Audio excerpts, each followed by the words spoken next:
blah blah blah blah blah blah blah blah blah blah blah blah blah.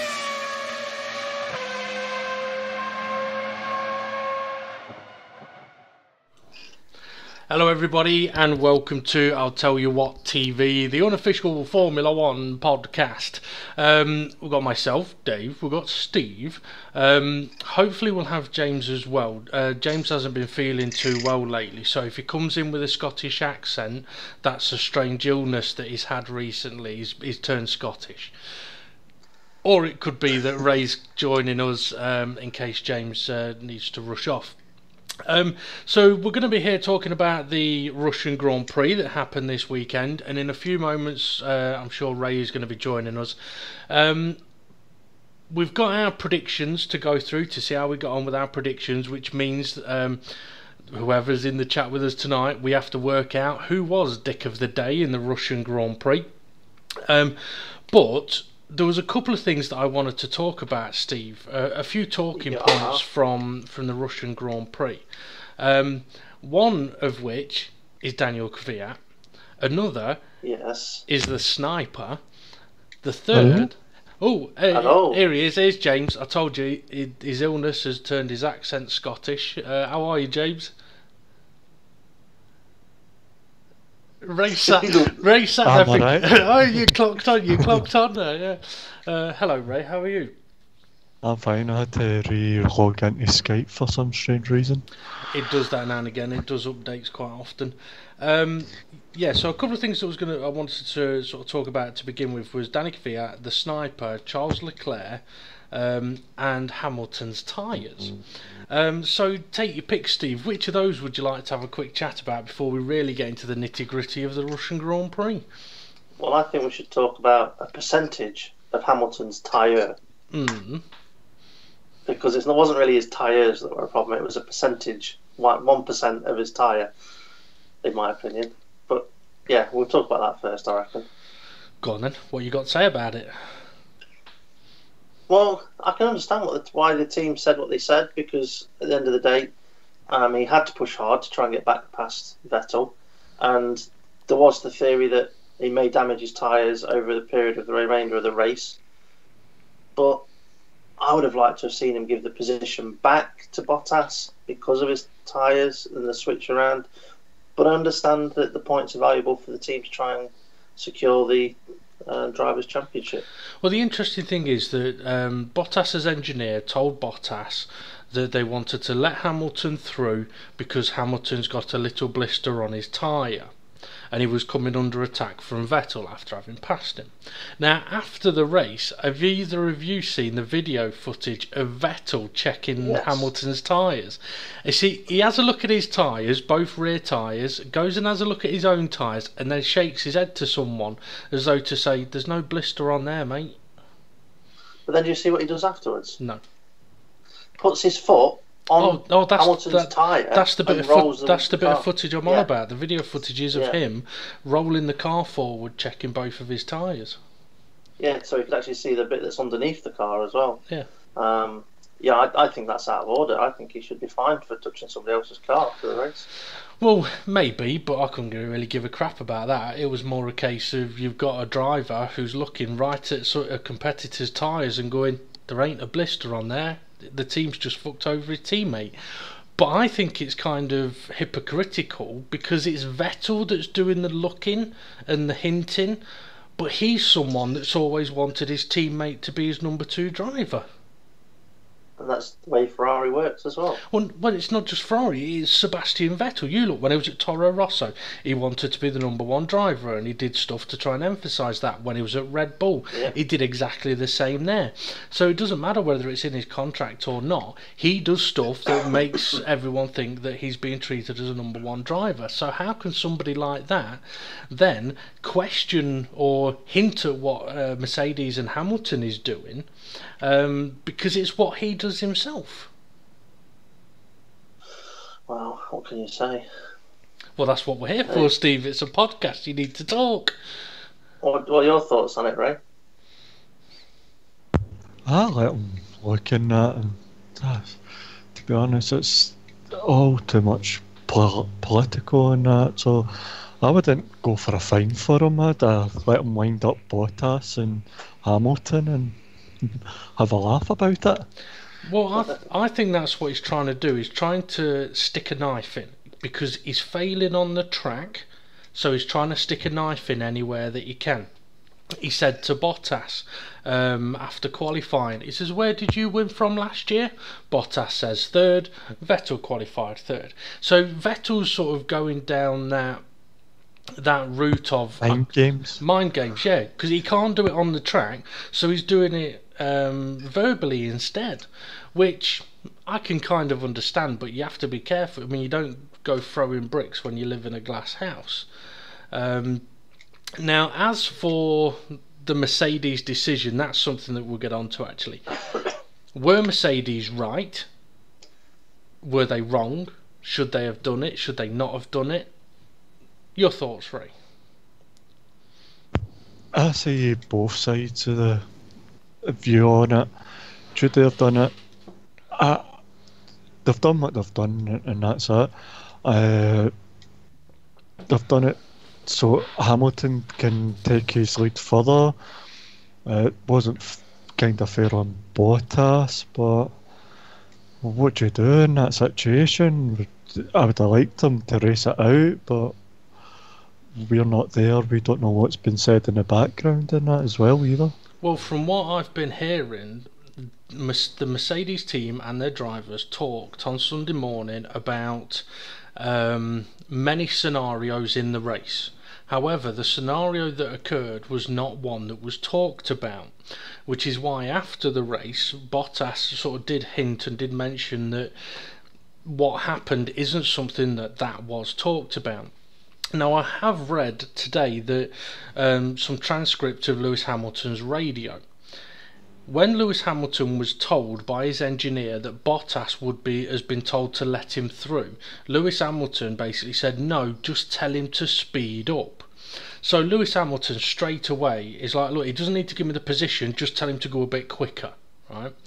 And even then, when the positions were changed, Lewis Hamilton was fully expecting to get the instruction later on to let Bottas back through.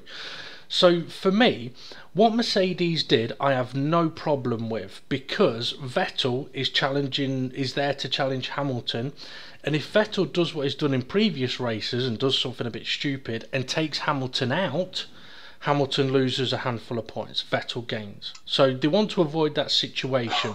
So I don't have a problem with them switching Bottas and Hamilton around.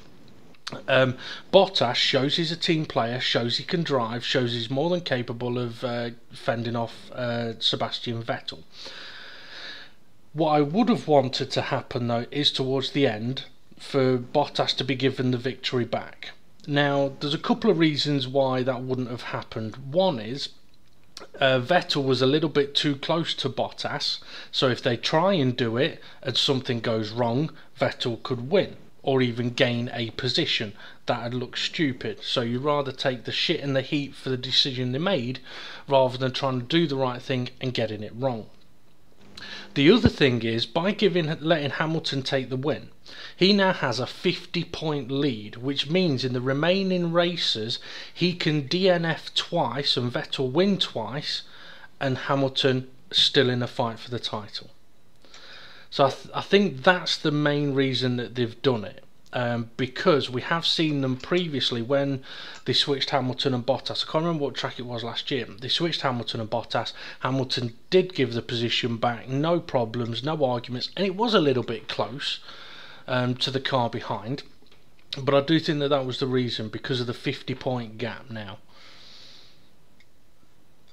But I'm kind of hoping that, in a way, Hamilton is able to seal the title with a few races to go, which would allow, if he's in a position with Bottas behind him, for him to give Bottas a victory, to say, you know, yes, you may not have deserved this win, but this is to repay back the favour from the previous one. Well, what I want to see is Lewis Hamilton DNF twice and win the championship by 1 point. Then Mercedes, then Mercedes and everybody will go, right, what Mercedes did in Russia was the right thing to do. I suppose in a way we can't say whether it was the right thing or not until the season's finished. Yeah. Now, I wouldn't be surprised. I mean, I'm sure I heard in the practice session commentary that whenever Lewis Hamilton has won a championship, he's never won a race for the rest of that season. Now, I can't see him winning the championship and going on to win every other race. I think he would play second fiddle to Bottas to try and help improve his position in the championship standings. Yeah.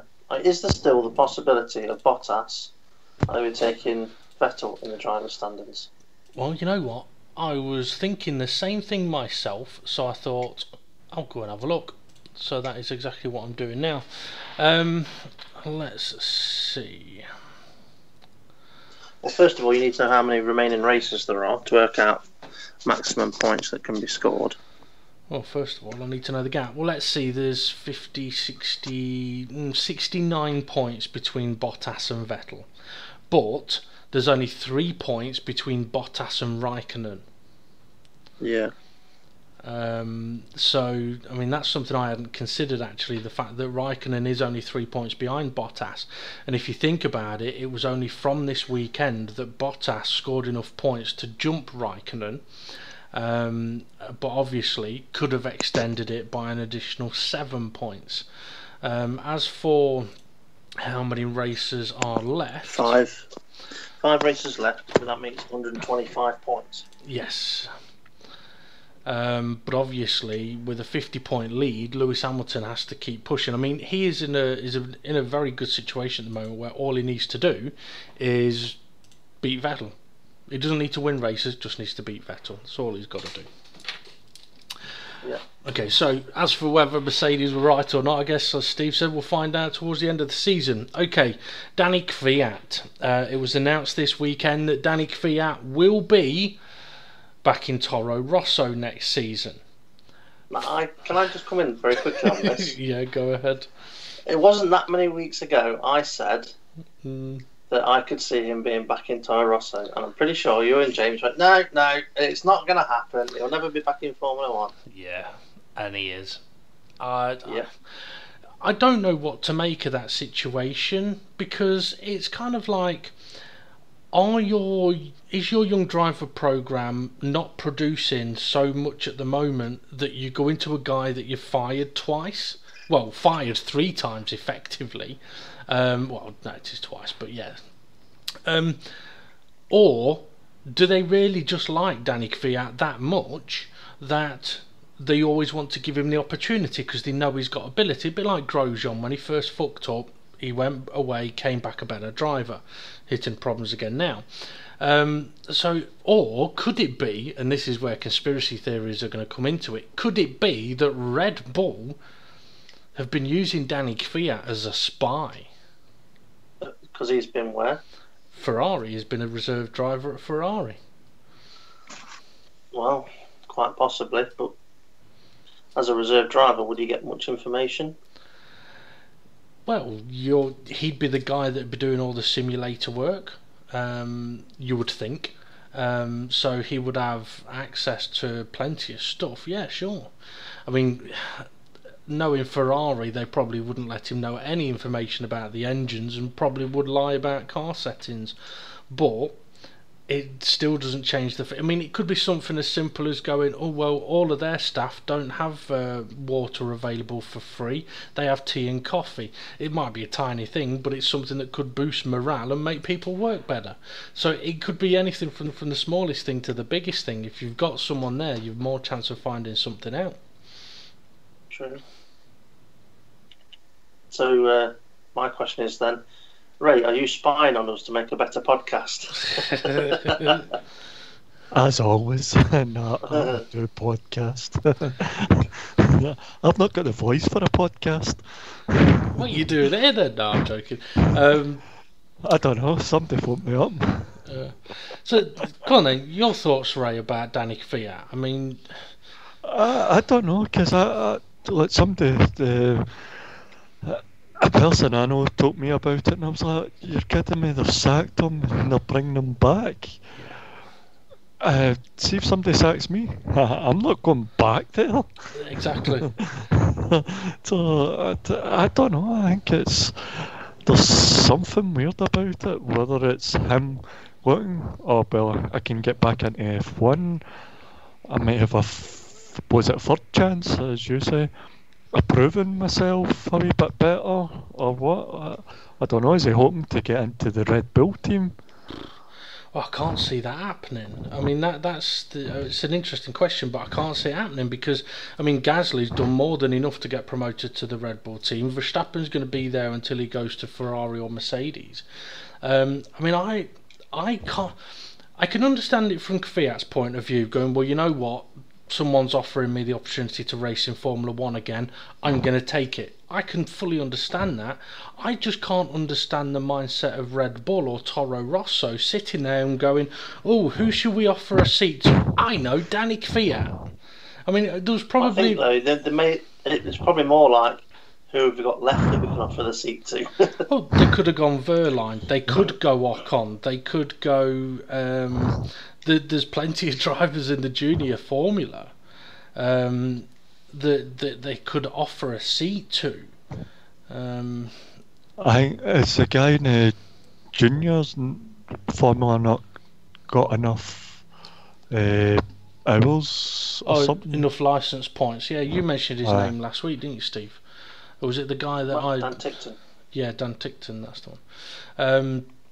So yeah, but I mean, I could just imagine there must have been a board meeting going on or something, and them going, right, who's available? And someone jokingly said Danny Kvyat, and one knobhead said, oh, that's a good idea, that. And they're probably paying him more now than they were before. Yeah, I mean, to be honest, there's not been many Ferrari reserve drivers that have come back to a full-time race seat. I don't think there's ever been one that's come back to a full-time race seat in Formula One. Actually, no, Schumacher. He was the reserve driver, wasn't he, for when Massa had his crash. Schumacher was the reserve driver. Don't know. He was the reserve driver, and then came back full-time into Mercedes because he wasn't strong. He wasn't physically fit enough to be like to permanently take the seat, but because he was around and he was available, he was the reserve driver. But yeah, it worries me about Toro Rosso, and considering that after the race, Toro Rosso this weekend in FP1, I think it was, they tested the new Honda engine, right? And what they're saying is they didn't run the Honda engine in Russia. What they're saying is that the engine alone is such a good upgrade, it's given them half a second of lap time per lap. It's quite a healthy chunk, isn't it? Yeah, is that all you got to say about it? Quite a healthy chunk? Is that it? Well, it's Honda, isn't it? How reliable is it though? Well, I mean, that's, from what they were saying, very reliable. It's the biggest upgrade the Honda engine has ever seen. And sorry, I was trying to look at the qualifying lap times from this weekend. Who has it's changing to Honda? Is it Red Bull? Yeah, Red Bull. Oh, so have they seen something coming and that's why they've changed? Well, yeah, they saw something coming last year. I mean, it was always in the pipeline that as soon as there was talks between Toro Rosso and Honda, it was obvious that if the Honda does half decent, it'll end up in the back of the Red Bull, because Red Bull, for 4 or 5 years, have been trying to get rid of Renault, but they've not been able to put any other engine in their car. So, I mean, will the Honda be good enough in the Red Bull to win? We don't know, but when you look at how the Toro Rosso has been doing this year, it's not been shit, and the double failure for them this weekend in Russia was simply down to a brake failure, not an engine failure. So looking at the qualifying lap times anyway, so Toro Rosso, let's see, well, Brendan Hartley, unfortunately he's not the greatest of drivers, he did a 1:35.0. Nico Hulkenberg did a 1:34.6. So the half a second would move Brendan Hartley up one position, which is okay. Half a second sounds like a good gain, but for him it wouldn't be massive. However, for Pierre Gasly, it would have been the difference between starting or qualifying P13 and actually qualifying 7th. So for Gasly, it would have been a good gain if they'd have taken that engine, but they didn't take the engine because they wanted to do more testing on it. It's a little bit like with the Renault engine, they brought the new spec engines for Red Bull and they ended up popping. So Red Bull obviously this weekend reverted back to the previous spec engine. It worked well enough for them, didn't it? Well, it definitely did. It really did. And it would beg the question, why did they stick with the other engine for a couple more races? Anyway, right, Charles Leclerc. I said we were going to mention about Charles Leclerc. Not only did he have his personal best qualifying session, He was best of the rest in Russia, finishing 6th, staying out of any trouble whatsoever. Only cars ahead of him were 2 Ferraris, 2 Mercedes, 2 Red Bulls. I think it's fair to say Ferrari may be making the right choice, putting him in their car for next year. I'd agree. You're not very talkative tonight, Steve. Fucking hell, come on. I know. I'll just Charles Leclerc. You say, excuse me. You say he's done enough. I don't think he's done better than Raikkonen this season. I just think maybe Raikkonen should still be in there, but if they want to go with Leclerc, then I'm happy enough for him as a driver. Do you know what I mean? Well, you look at the comparison, though. I mean, you can't say, has Leclerc done better than Raikkonen? Yes, Leclerc's overachieved. Has Raikkonen overachieved? No. Has he achieved? No. I mean, this thing, you look at Kimi Raikkonen, right? Multiple chances of getting pole position, fluffs it in the final sector. Couple of chances of taking race wins, either through his own driving or being held back by the team, doesn't convert them to wins. So Raikkonen, I think what his best result this season has been a 2nd place, and even then he should have finished higher. So he's not achieved in any way, shape or form really. Now whether it's Vettel, but they're keeping Vettel. Well, Vettel's won races. Yeah, but he's expected to win races. He's got the backing of Ferrari.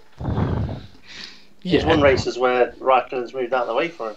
True, but okay, Vettel has underachieved. I would definitely agree with you, but Vettel has at least won races, right? You look at Charles Leclerc, right? Okay, there's been a couple of races where he's had the odd incident. Just Ray, you've got your helmet on.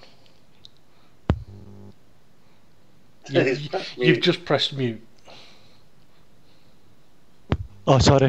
No, I've not got my helmet on. I've got my new one on. How is it making a noise or something? Yeah, your microphone might be a little bit too close to your mouth or nose, mate. Just to so you know, it's kind of like. Like turning to Darth Vader at the minute. Oh, yeah. Is that better? I'll let you know. So Charles Leclerc has overachieved. He's given Sauber their best results 2 or 3 times this season. He scored. Yeah, but you look who he's got to compare him against, Ericsson.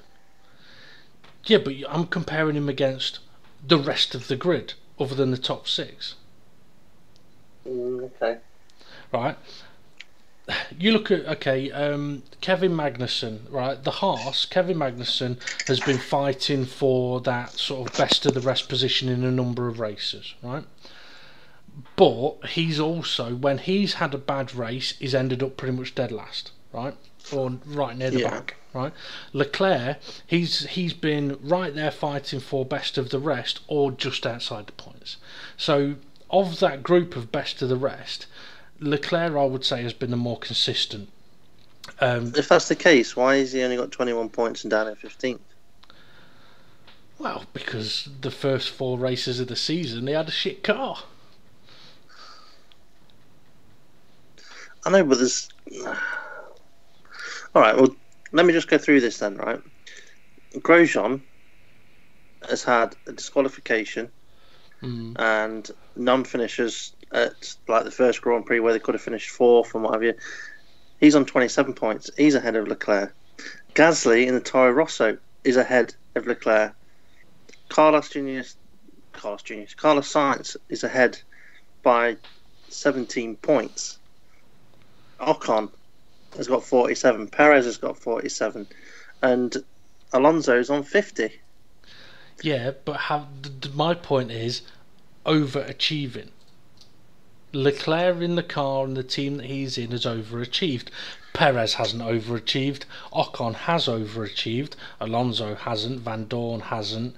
Magnussen hasn't. Grosjean hasn't. And it doesn't sort of directly equate to, okay, how many points have they got? Is have they achieved or overachieved or underachieved? That's the point I'm making. Leclerc has overachieved in the Sauber. Sauber have overachieved. Force India have underachieved. Haas have underachieved. Renault have underachieved. McLaren have underachieved. Next season, when you see Kimi Raikkonen in a Sauber, we'll find out what the true pace of that Sauber is. That is true. Because if he ends up being miles quicker than his teammate, then you can say, well, Leclerc may have had a reasonable car last year, but could have done better. Well, I mean, to be fair, he hasn't been challenged by his teammate at all, has Leclerc, because Ericsson has just not been there. He has underachieved. I mean, that helps Gasly as well. I mean, don't get me wrong, I wouldn't mind seeing Raikkonen still in the Ferrari, but I'd rather see Raikkonen in a different team where he's free to race. Like when he was at Lotus. Yeah, like, I mean, when he was at Lotus, there was a few races where you're like, fucking hell, yeah, he can still do it. Whereas at Ferrari, it's like, oh no, I think he's past it. But it's always that question of, well, is he past it, or is he being held back? Being held back. Well, yeah, I was about to say that with Raikkonen, it's almost as if when he's in a what you could call an underdog car, that's when he drives at his best. That's when you can see what he's capable of doing. Yeah. And I don't know whether it's just his raw talent is shown more, or whether he's got more to fight for and he fights for it. Whereas some drivers are the opposite. When they're in a lower team, they go off the boil. And they don't race to they don't take that team up a step. Yeah. Because they're a better driver. Well, it's like Alonso gets the most out of the package, and that's why he's destroyed Van Dorn this year. Rosberg used to get the most out of the package. Hulkenberg tends to get, or prior to this season, would get the most out of the package. So it'd be interesting to see if Raikkonen can do that or not. But for me, Leclerc is definitely showing that he's going to be capable. But I can't see the team allowing anybody to race against Vettel, to be honest. I just can't see them doing it. No, neither can I. Unless at the end of the season, when Vettel, if he doesn't win the championship, and they look back and go, where did we lose points? And it isn't a reliability issue, it was a Vettel issue. They could be go, well, you kind of screwed up here. And here, and here, and here. About 2 weeks ago, I watched a video on YouTube, and it was to do with the points that Vettel has lost this season. Yeah. And they'd worked it out mathematically. At that particular point in time, he would only be a handful of points behind Lewis, because if he'd have not gone into the gravel at Germany and won that race, it would have taken points off Lewis as well. Yeah. I mean, there's been many times when he's made mistakes, like at Paul Ricard, where he's drove into the back of Bottas. If he'd have finished just in the position that he'd started in, the amount of points he'd have picked up would be that same amount of points closer to Hamilton than what he is now. So he could quite easily have had, I think at that particular point in time, they worked out 32 points extra he could have had. And that was obviously before this weekend's race. So, maybe Ferrari should be looking and going, well, we can't afford to have a driver that's going to give away points like that. Well, I mean, the thing is, Arriva Bene said earlier this season, didn't he, after his first couple of mistakes, saying, we can't afford to have drivers making these mistakes and losing us points. And he's right. I mean, it's a little bit like, it'd be the same as if you've got Mercedes they've openly admitted now they haven't got the fastest car in a straight line, but they've still got one of the strongest cars on the grid. If their drivers all of a sudden just start binning it at every race, then their mentality and attitude is going to change, and it'll be like, well, hang on a minute, you've got the car to win races and the championships, and you're fucking up. And it doesn't take too long to go, you know what, you might be Sebastian Vettel, 4-time world champion, but you're making too many mistakes and you're losing us the opportunity of a constructors championship and yourself the opportunity of a drivers championship. So that's when they, as a team owner, you'd perhaps look and go, right, okay, who out there is going to be that little bit more sensible? So you look at Perez and go, well, no, we're not going to go down that route. Ocon, maybe he could do it. Giovinazzi, let's see what he's going to be like when he's up against Kimi Raikkonen.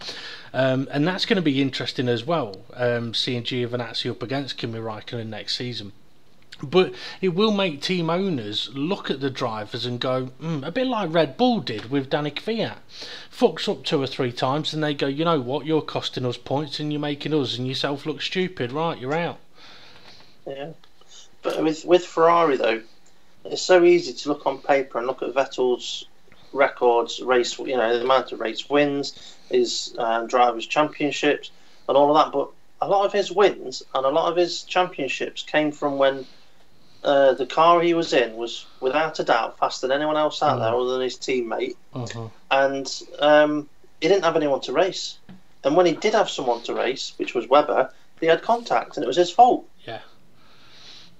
So it kind of like, on paper, it looks good for Vettel being at Ferrari, but I don't rate him as high as what the paperwork says. Personally, I think they would.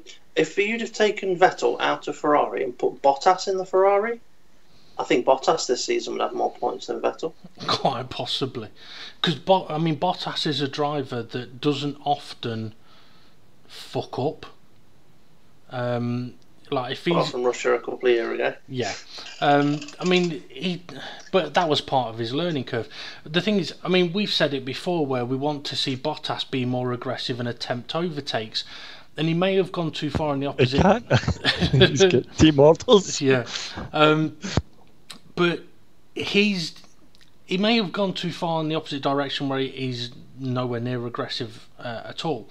But what he does is he's calculated, and when he's going for a move, he knows he's got much more chance of making it than if he sort of half-heartedly goes for one. It's a little bit like Danny Rick. When he goes for overtakes, there's got to be moments where he's thinking, I might not make this, but then he makes it. Whereas with Bottas, he knows when he goes for it, he's making the move, because that's what he's been waiting for. Yeah. With Vettel, though, it tends to be, I'm going for this move, and it's only going to work if the other party plays ball. Yeah. I don't care what happens, type thing. Yeah. Yeah. And I think that's the same with Verstappen at the moment. Unless he learns, he's going to struggle to get drivers' championships. Well, to be fair, though, before we really get into the Russian Grand Prix, I wanted to mention something about qualifying, but we will mention this. To be fair, Max Verstappen's overtaking from this weekend's Russian Grand Prix, okay, there was quite a few that were DRS assisted, but his overtaking and his positioning, his car control was fantastic this weekend. No problems whatsoever, drove a brilliant race, and his tyres looked in great condition. Sebastian Vettel, on the other hand, for me, almost did something as bad as Michael Schumacher on Barrichello Hungary, but we'll get on to that. So yeah, I think before you jump off of Verstappen, what happened to him at the end? It's when he changed tyres, there was nothing there. It's a good question.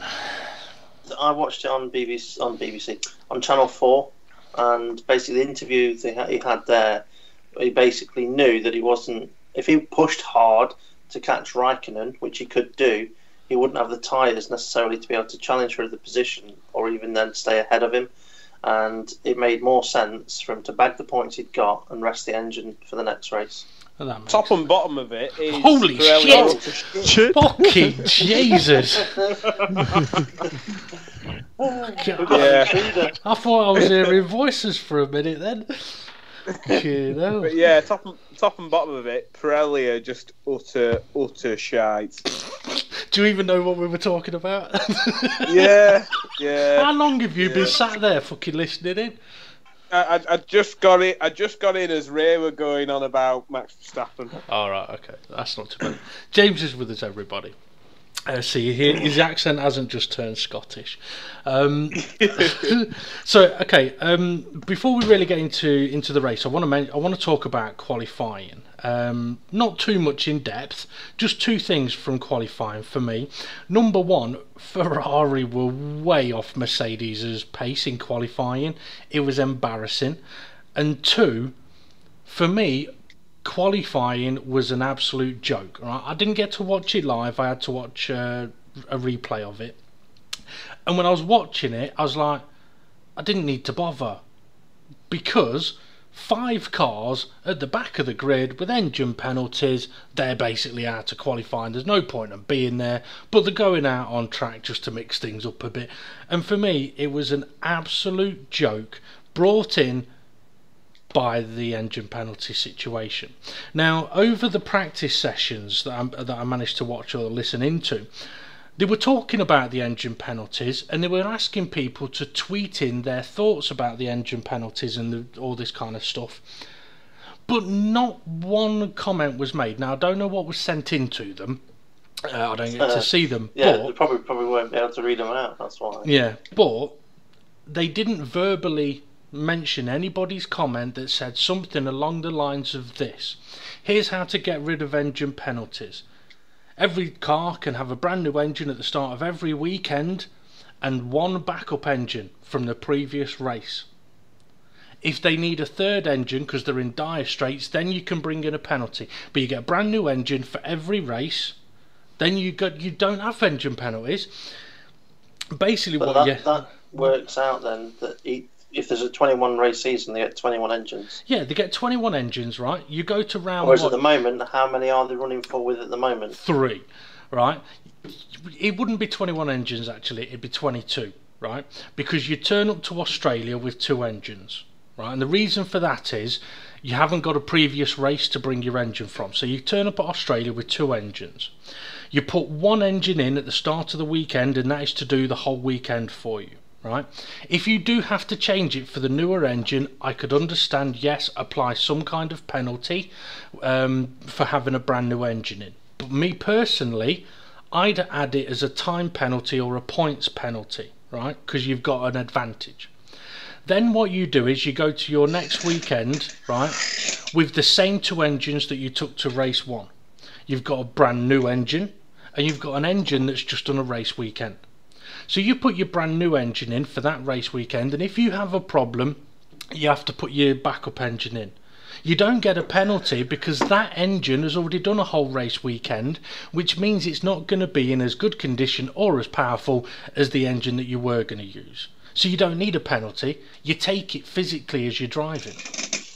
And you just continue on that all the way through the season. And if they could get the engines down to a price of, I don't know, say £1 million per engine, which is still a fucking lot. £1 million an engine, that's £22 million in the season for engines. And how much do the engines cost at the moment? About £10 million an engine. So they're spending £30 million on an engine at the minute anyway. Yeah, the easier option though would be, let's go V10s. They cost less than $500,000 per engine, and you can have as many as you want over the whole season. Yeah. It'd be cheaper. Yeah. So come on, James, you scared the shit out of all of us. So what was your thoughts of qualifying? I didn't watch it. I don't blame you. So I didn't really miss out. Like yourself, I saw the beginning of FP1, and when it started, Crofty mentioned I think it were Van Dorn. Both Red Bulls and both Toro Rossos had already been waiting at the green light for 25 minutes before the session had even started, just because whichever one was first out, they'd be further up the grid than the next one. So no matter what they did in qualifying, it didn't really matter. So I just thought straight away, what a fucking joke.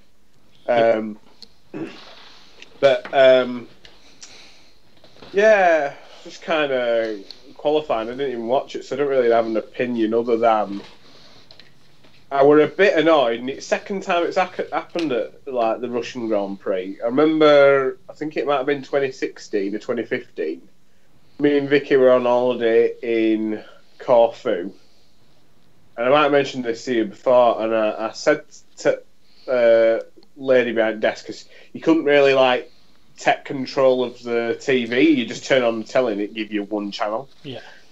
And more often than not, I had football on it for all Spanish people. And I says, Formula 1 is going to be on later.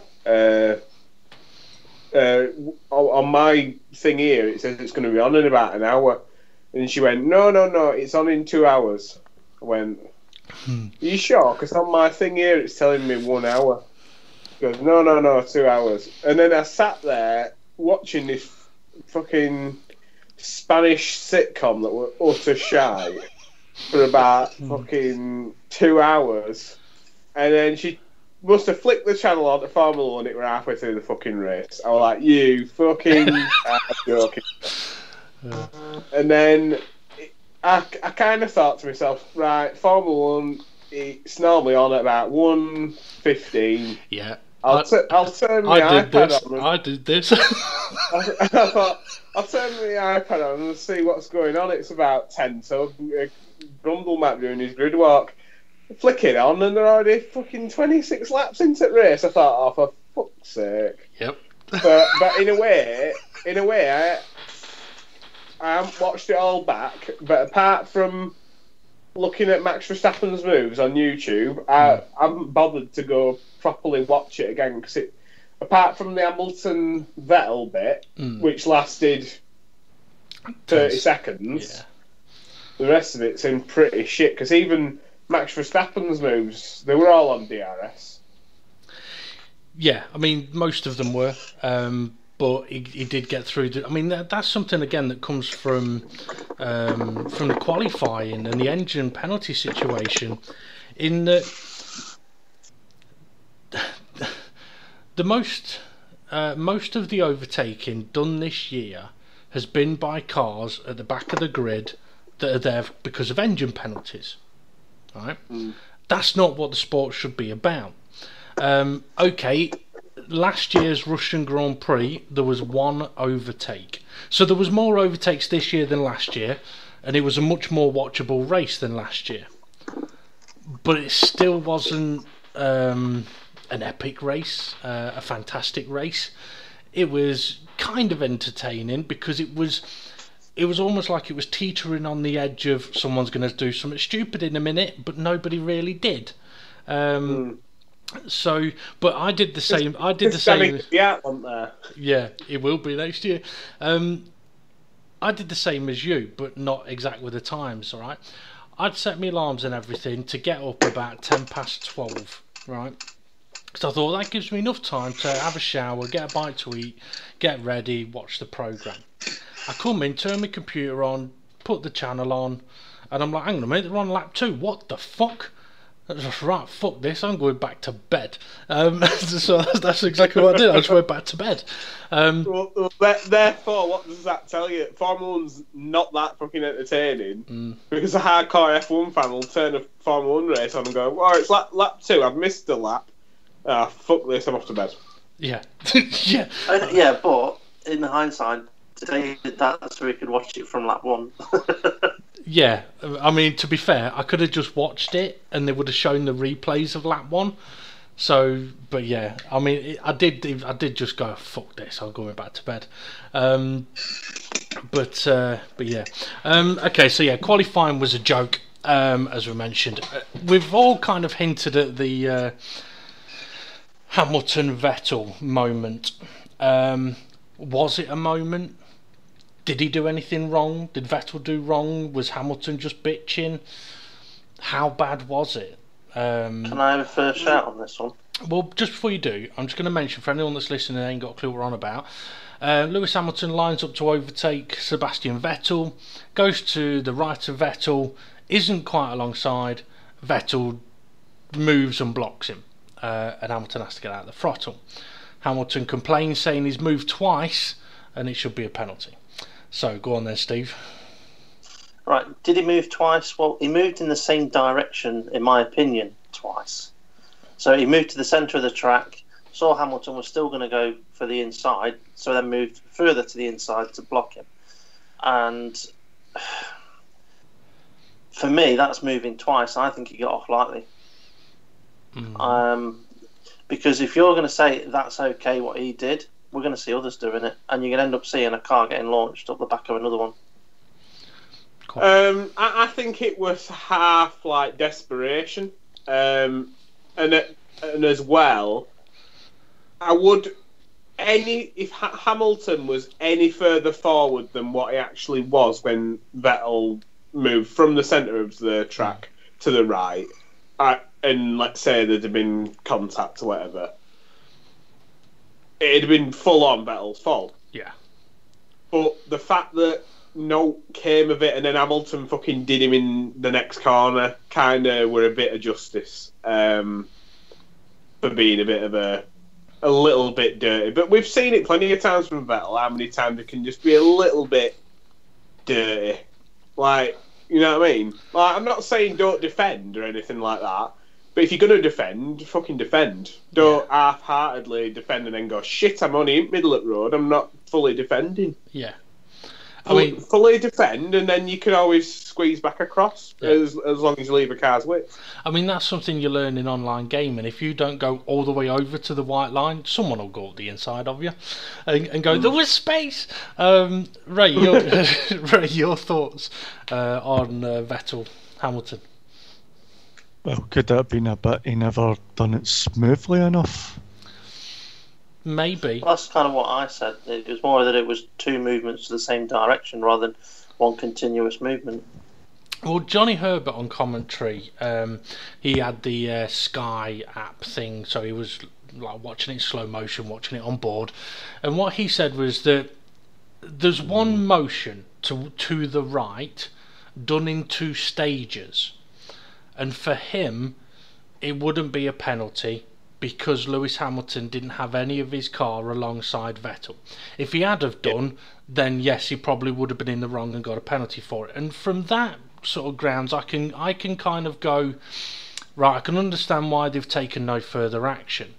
But at the same time, I think if I'd have been the steward, I'd have been after the race going, Sebastian, let's just have a quick chat, shall we? Don't do that shit again, mate, because that's fucking dangerous. And you wouldn't like it. If someone did that to you, you'd be moaning like a bitch. But if you say don't do it again, are you saying he's not done it before and that's his final warning? Potentially. I'm pretty sure he's done it before. And then he will, you know. If he's had a warning before, then I'd be putting points on his license. If he's had a warning before, I'm going as if I was a steward from that race, not like for the whole of his career. It's one of those things. Whether I don't know if I would give a warning, but I'd at least have a word with him and say, look, you were on the fucking edge, and if it was you in the other seat, you would be complaining like fuck. Yeah, I agree with that bit. It would be. Cool. Or make it more obvious so that the other driver can react instead of having to hit the brakes or whatever hard. The main reason why it was so dirty was because it was Hamilton. If it had been any other driver, I don't think it'd have made that second move. But the fact he didn't, all it was he didn't want to be humiliated down towards turn 1. Yeah. Dave, your say on that? What? If it was any other driver? Oh, if it, I'd agree with James. If it had been Bottas, if it had been Raikkonen, it'd have done it. If it had been any of the other drivers on the grid, it'd have probably given him a bit more room. But we have to remember as well, he thought he was okay moving across because his car doesn't start where it starts. Hamilton had a couple of meters more space to get to the back of him. Yeah. I mean, what I will say is, James mentioned that like Hamilton dicked him in the next couple of corners, and he did. Turn 4, it was a lovely overtake by Hamilton, but this is where you've got a situation where a driver has gone for a block, and he himself must have thought, that's a bit close for comfort. I may have crossed the line there, because when he goes into turn 4, he's giving plenty of room. Vettel don't give plenty of room, so in his head he already must be thinking, I may have been close to the edge there, so I'm going to be a bit careful. Now, he did say, I mean, maybe it was just the way he speaks English. After the race, he said, going towards turn 4, I couldn't see Lewis Hamilton, and I saw him next to me, so I gave him room. I'm like, hang on, you've just said you couldn't see him. So if you couldn't see him and you've seen him next to you, which one is it? Yeah. Could be either, couldn't it, knowing him? That it could be. Okay. The rest of the race then, I suppose we should talk about any other parts of the race. Was there anything that stood out for any of you guys as a good bit, bad bit of the race? What were going on with two Force Indies? Oh, well, that was that one to me was quite interesting, right? Because the Force Indias, obviously, they've been told they are to adhere to team orders. They have rules of racing for their drivers now, and Perez is behind Ocon. Ocon is behind Magnussen, I think it was, and Magnussen was slow in all the corners but fast on the straights. So Ocon couldn't do fuck all about him, right? Even with DRS, Ocon couldn't get close to Magnussen. Perez behind does what he usually does and goes, "Hello, can I overtake because I'm faster than him?" And this goes on for a few laps, and these engineers like, "No, you got to hold position. Ocon has got X amount of laps to get past Magnussen. We're keeping an eye on Hulkenberg to make sure that when Hulkenberg pits, we're ahead of him." So Perez is like, "Oh, alright then." Few laps later, Ocon is told, "Right, you got 3 laps to get past Magnussen. If you don't do it, we're going to swap positions with Perez, and Perez is going to attack him." "Alright, no problem." He pushes, can't do anything. They swap him round, and Perez is like, "Yeah, come on, I'll show you. He did worse. Didn't get anywhere. Didn't get closer than Ocon had done. So I'm sat there thinking, "So come on, then, where's the radio message telling him he's got to pull over? And what's he going to do? What's he going to do?" So Perez is then told, "Right, Checo, if you want to keep this position, you're going to need to get past Magnussen. You're going to need to close up and attack him." Nothing from Perez. 2 laps later, "Right, you've got 3 laps to get past him."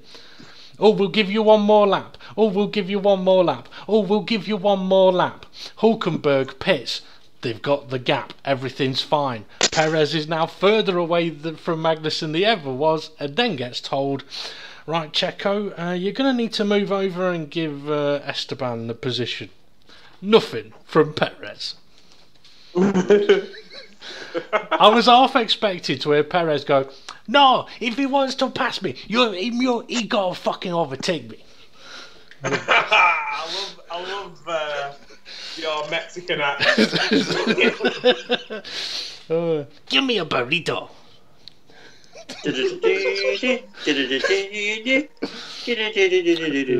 So that was the situation with Perez and Ocon. I mean, it was an interesting one because Ocon is not a shit driver, and it's a situation that has happened in Force India a number of times. Spa this year, not Spa this year, Spa last year. Every time they crashed last year, it tends to be Perez behind Ocon going, I'm faster, let me through."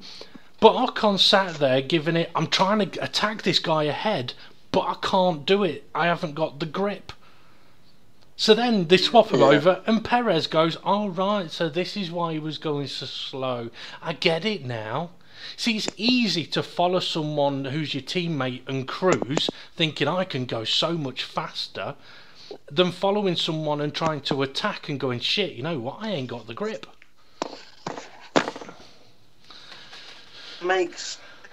What made Perez think he was going to be any quicker than Ocon when they were both on the same fuel load, both on the same tyre wear, same compounded tyre as well?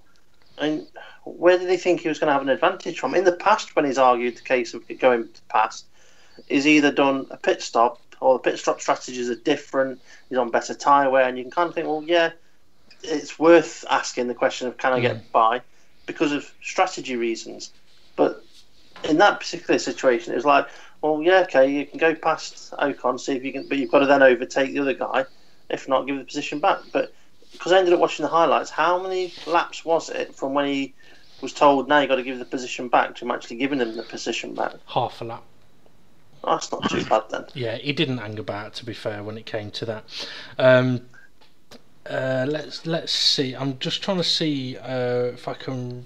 I know I made notes about this. I was meant to highlight my notes to make it easier to see, but I completely forgot to do it. I was too busy playing on the PlayStation. You say that every week. I know. Well, I did it once, and it worked really well. And I'm just one of these people, right? I can sit there looking at papers and Might go, want to do it again then. yeah. I sit there thinking, I know there's one sentence in this that I really want, and I can't find the fucker.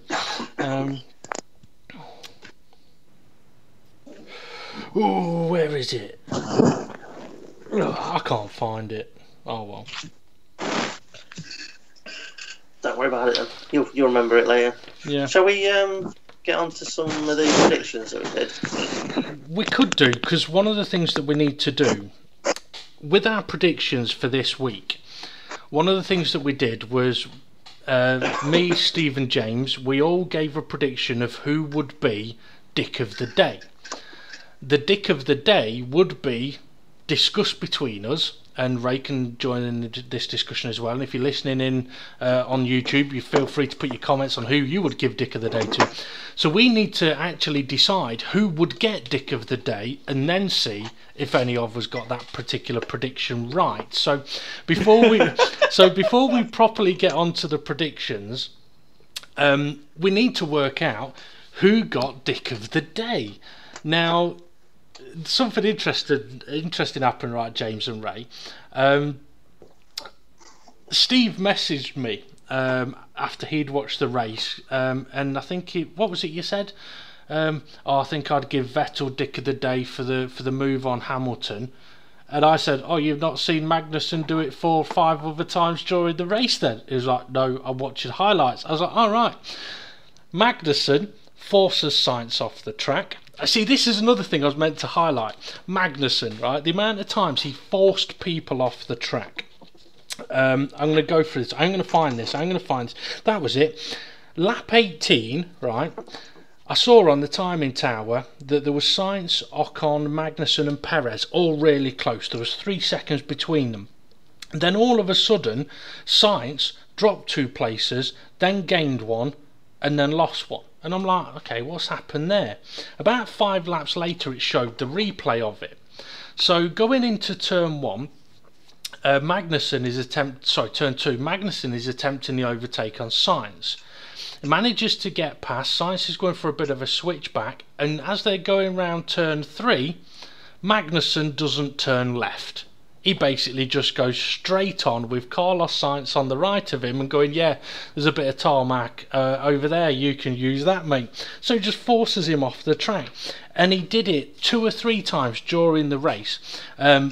We mentioned about whether Vettel moved twice. Magnussen, he moved in the braking zone.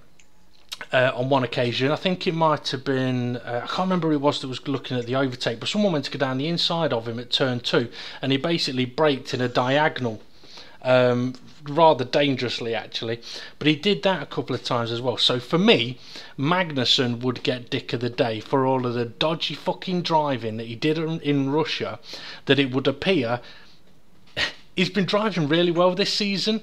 He's obviously been saving them all up for this one race to get all of his dickhead moments out of the way. Well, because I hadn't seen them, I can't really say whether I agree with you or not, unless I take your word for it. So I think I'm going to still go with 1 vote to Vettel. I personally would say, as a purist, as somebody who wishes that team radio was completely banned, I'd say Toto Wolff with Dick at Day. But you got to get a driver. We had this discussion. You've just stolen what Ray was going to say. Because I want the Ferrari strategist or something, and you said I couldn't have that. As my. I did. So we have to go with the driver. But then on other hand, he's super smart. Because at the end of the day, no offence to Bottas, that was probably one race this season where he's held a candle to Hamilton. Yeah.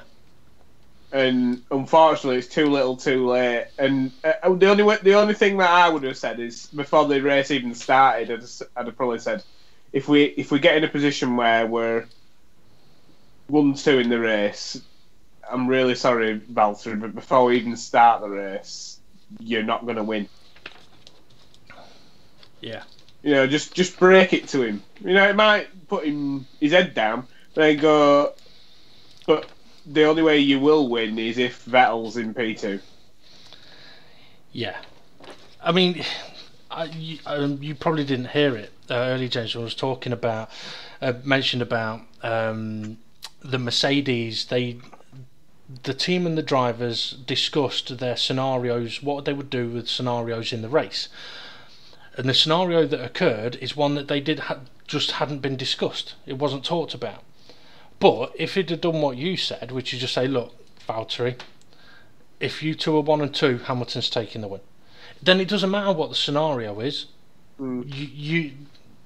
He knows exactly what the situation is. That then it gives him overnight. Like you talk about it before the weekend, he's got time to process it then and go, you know what? Okay, fuck you. I'm going to go and qualify on pole. I'm going to show everybody that I should win the race, and then I'll let Hamilton win it. Then it makes everybody go, fucking hell, Bottas should have won that race. But you got to remember as well, they didn't just switch them because they could. And I'm not saying they switched them because of the small blister. They switched them to get the pressure off Hamilton from Vettel, so that Bottas was between them. So so that there was no pressure. I mean, if you'd have had, if Vettel had only had Hamilton in front of him and not Bottas, Vettel could have probably pushed a lot harder to put him under pressure, and probably would have caused more blistering on Hamilton's tyres. But because they managed to switch them around, it takes the pressure off Hamilton. It can make his tyres last longer. Then we get back to the argument of should they have switched them back again, which we've already discussed. So I don't think, unless James didn't come in on that one and wants to make a point on whether they should have switched them back. I personally, as I was watching it, I watched that very last lap, and I thought Hamilton's going to do it right thing here and back off and let him through the final couple of corners.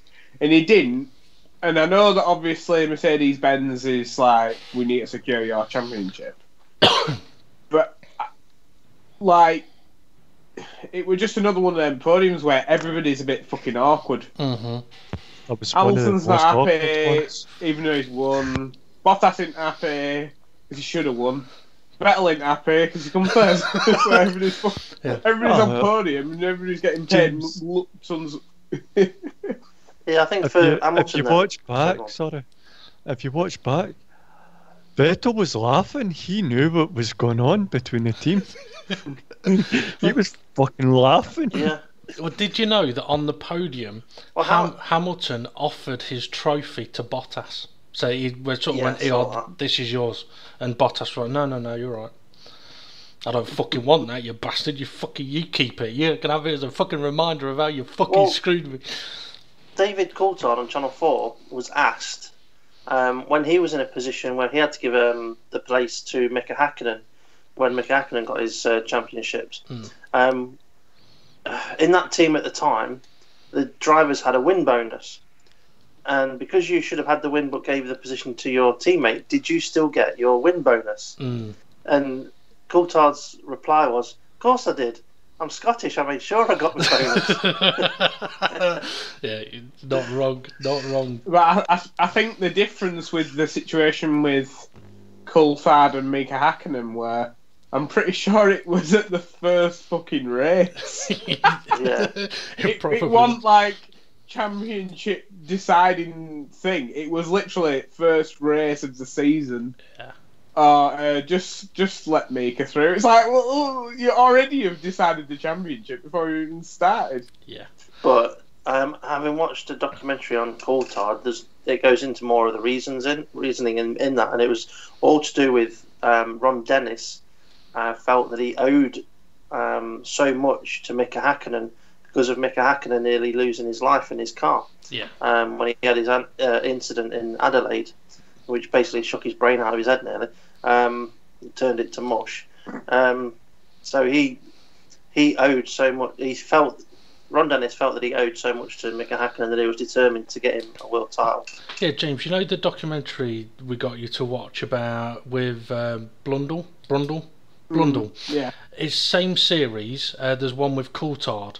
Brilliant. It's definitely worth a watch. I mean, something that got me about that as well was Coulthard basically saying, you know what, I was never expecting to fight for wins and titles, and and all of a sudden, basically, this all just sort of happened, and opportunities were there.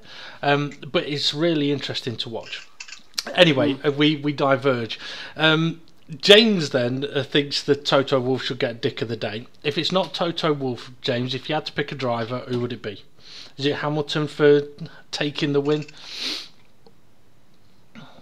Well,